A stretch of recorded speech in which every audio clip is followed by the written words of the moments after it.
लेकिन रहने का एक ढंग है कि किस तरह से रहना चाहिए। पूज्य महाराज जी कहा करते हैं, गीता कुटीर वाले महाराज जी, इस असार संसार में, इस संसार में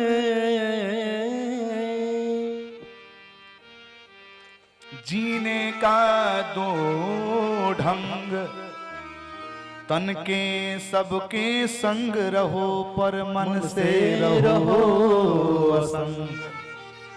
तन के साथ सबसे कहिए कि अरे तुम हमारे पिता हो, तुम हमारे बेटे हो, अरे राम राम, लेकिन मन से कहो कि प्रभु हम राम जी के राम जी हमारे हैं, हम तो केवल मात्र परमात्मा के हैं और परमात्मा हमारा है। और सही में मैं सच बताऊं तो इस संसार में कोई किसी का नहीं है महाराज, कोई किसी का नहीं है। और नहीं विश्वास है तो एक कथा सुन लीजिए, सुना दूं। हर व्यक्ति कहता है कि मेरी माँ है, ये मेरे पिता है, ये मेरे भाई हैं, मैं बहुत प्रेम करता हूं, लेकिन कोई किसी से प्रेम नहीं करता। आत्मार्थम त्यजेत पृथ्वी में, सब लोग अपने आप से प्रेम करते हैं और किसी से प्रेम नहीं करता। बोले क्यों? बोले कि सुन लीजिए कथा कैसे। एक संत जी थे, जब अपने आश्रम में सत्संग करते थे तो एक सज्जन जी आते थे, नित्य प्रतिदिन कथा सुनते थे। 2-4-5 दिन तक आए नहीं, 2-3 महीना तक तो आए चतुर्मास में, लेकिन 2-4-5 दिन आए नहीं। जब 5वें दिन के बाद आए तो संत ने कहा कि रोज आते थे कथा सुनने, आज क्यों नहीं आई? जैसे एक माता जी कल आई थी, आज आ गई, हमें बहुत आनंद आया। मुझे तो लगा कि आएंगे ही नहीं, आज 2-4 लोग और आए, खूब आनंद है। आना चाहिए और 2-4 लोगों को आना चाहिए। ये कथा ऐसी है ना, अब मैं क्या, LIC का नाम सुने हैं? LIC वाले आकर के क्या कहते हैं, आप ये LIC भरवा लीजिए ना, फायदा ही फायदा है, फायदा ही फायदा है, आप ही की फायदा बताएंगे। क्या उनमें उनको फायदा मिलता है कि नहीं मिलता है? कमीशन मिलता है कि नहीं मिलता? उसी प्रकार से आप पुण्य कर रहे हैं, लेकिन 2 आदमी को खींच के लेके आएंगे ना, तो भगवान 10% इसमें से 10% इसमें से 20% आपको दे देंगे। ताली तो कोई लगाएगा ही नहीं। बोलिए भक्त वत्सल भगवान की जय।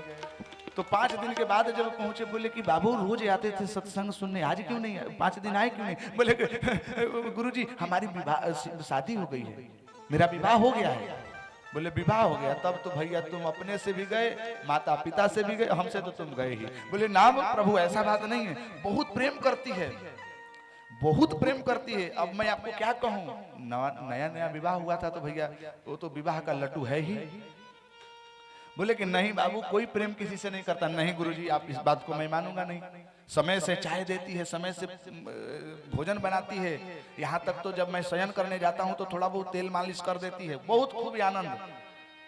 बोले कि बाबू यदि नहीं विश्वास हो तो एक तुम्हें योग सिखाऊं? बोले कहाँ सिखाइए। तो उन्होंने 1 महीना लगा करके उसको ऐसा योग सिखाए कि 1-2 घंटे तक ऐसा सांस रोकता था जिससे पता नहीं लगता कि ये जिंदा है कि मरा है। मृत समान के समान वह योग सीख लिया। बोले कि एक दिन घर में जाकर के नाटक करना कि तुम मर गए हो, तब देखना कि तुमसे कौन प्रेम कर रहा है, तब तुम्हें पता लगेगा कि कौन प्रेम करता है। बोला कि ठीक है गुरुजी। योग सीख करके गया महाराज। भोजन करते समय खाया एक ही कवल, पानी पीते पीते अरे जा जा मरनी, अरे राम, अरे बचाइयो, अरे जा जा जा करते गिर गया और मर गया।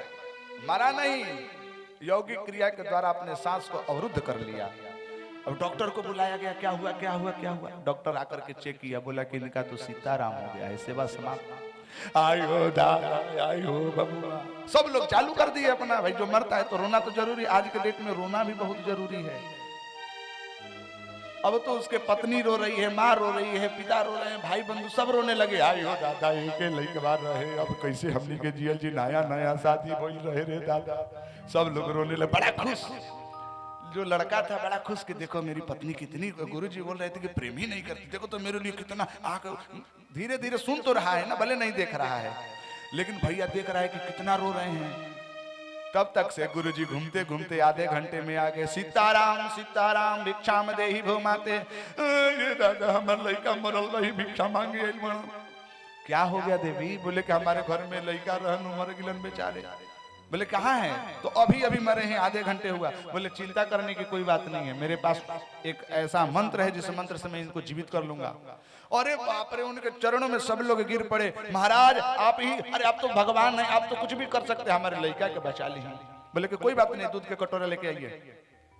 तुरंत दूध का कटोरा आया दौड़ के, और दूध के कटोरा में अपना जो मंत्र है अपना मंत्र पढ़े। मंत्र क्या, वो तो नाटक किए थे दोनों लोग। मंत्र पढ़ करके ऐसे ऐसे पूरे शरीर पर घुमा दिए दूध का कटोरा।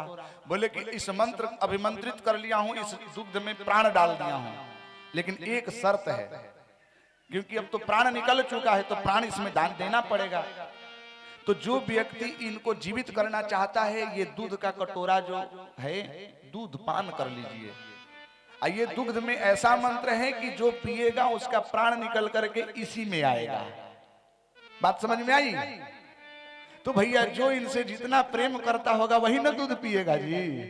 पत्नी अभी नया नया, अरे आप तो पत्नी हैं, आप तो धर्म पत्नी है। पहले की पत्नी तो सती व्रता होती थी, अपने पति के साथ अपना देह त्याग कर देती थी। आप ही लीजिए, पान कर लीजिए।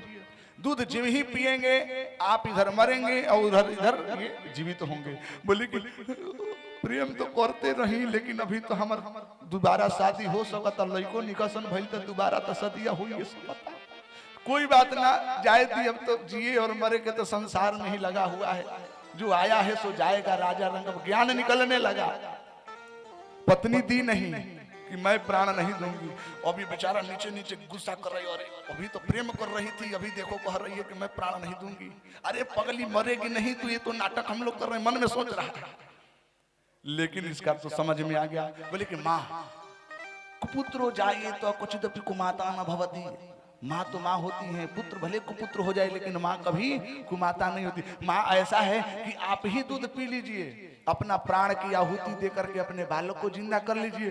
बोले कि ना, कोई ऐसा बात नहीं कि अब तो मरिए गए हैं तो क्या करें।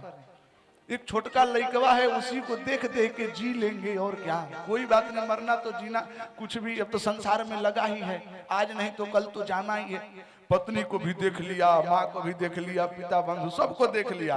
तब गुरुजी अंतिम में करें कि चलो तब आप लोग नहीं पिए तो हम ही पी लेते हैं, क्या करें। हम भैया साधु संत आगे नाथ ना पीछे पगहा, जैसे धूर में लोटेगा था, हमारा तो कोई है भी नहीं, मैं ही पी ले रहा हूँ। अरे महाराज, अरे आप तो भगवान हैं, तो कसम हमारे लइकबा के जिया दी है, दादा हमारे लइकबा के जिया दी है।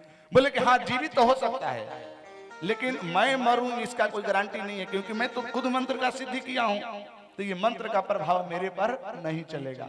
फिर से मंत्र को घुमा करके उसको दूध को गटा गटा पी लिए और छूक बोल दिए ऐसे छू, और तुरंत आदमी वह तुरंत खड़ा हुआ तो सब लोग आलिंगन करने लगे, अरे मेरा बेटा जिंदा होगा, मेरा बेटा जिंदा होगा। तुरंत अपने पत्नी को फेंका और अपने माँ को हटाया और अपने गुरुजी के साथ निकल गया कि सत्य में संसार में कोई किसी का ना घर तेरा ना घर में